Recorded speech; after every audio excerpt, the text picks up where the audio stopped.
When I heard of Young Scientists Kenya, I could not have been more thrilled because I think it enables you and generations who went before you and after you to go on that journey of curiosity, learning, self-development, but also creating real new steps forward. And one impressive aspect of Young Scientists Kenya, it's gone further than Young Scientists in Ireland, in the sense you seem to do a lot more boot camps, mentoring and tutoring of students, which I think is fantastic. Ireland became modernised, I suppose one could say, in the 1960s when we opened up education to every citizen, when we developed free second-level education, and we joined the European Union. But education was the key to Ireland's growth and Ireland's development.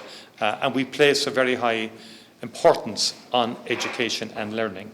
And so to partner with Kenya in the field of education is something very close to our hearts, and particularly in the area of STEM. I spoke to the President this morning, and STEM was a big topic of our discussions.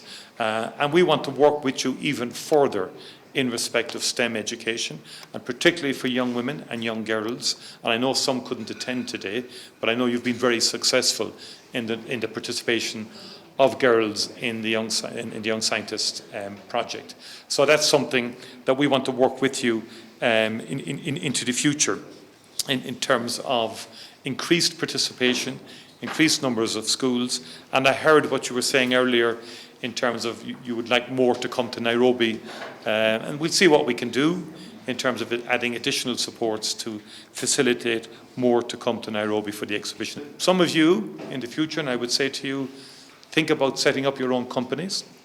You will not do it immediately, but you may work with some companies in the science area or engineering field. But think of your ideas, and that you too someday could lead a company based on your intelligence, on your science, and your entrepreneurial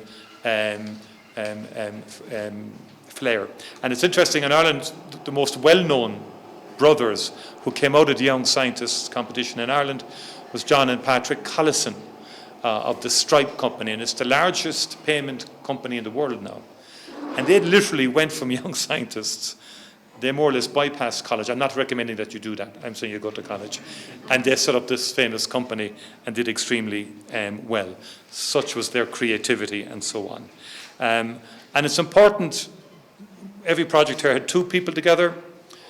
I've been involved in research as a politician in different departments for a long time.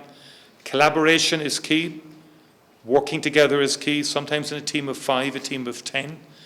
The vaccination during COVID-19 came about because of worldwide collaboration.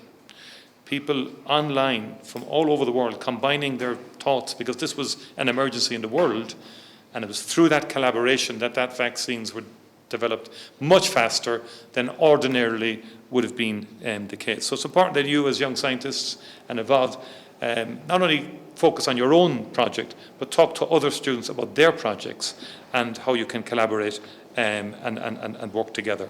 And it's fantastic that in your Young Scientists exhibition, you're not leaving you're not leaving gender, you're not leaving geography, financial means, or the digital divide, disempower or disadvantage students. You are fully and truly inclusive, particularly with students with additional needs. So no learner is left behind in YSK.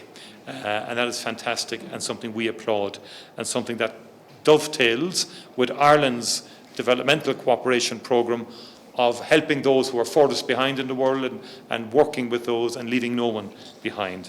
And that is why we find this project one of the more fulfilling and fruitful projects that we are engaged with. I applaud each one of you for your passion, your interest, your creativity. It was wonderful to hear you talk to me about your projects. You knew them inside out. Clearly, I couldn't admit to you that you were baffling me a bit in some of the presentations, but I was really straining to learn and to pick it up. But it really was so rewarding to witness your enthusiasm. And I would urge you to continue with that enthusiasm, to continue with that hunger for learning, but above all, for your desire to solve problems. Because there are many different types of people in the world. There are people out there who create problems. There are people out there who exploit problems. But I prefer people who try and solve problems. problems and come forward with solutions.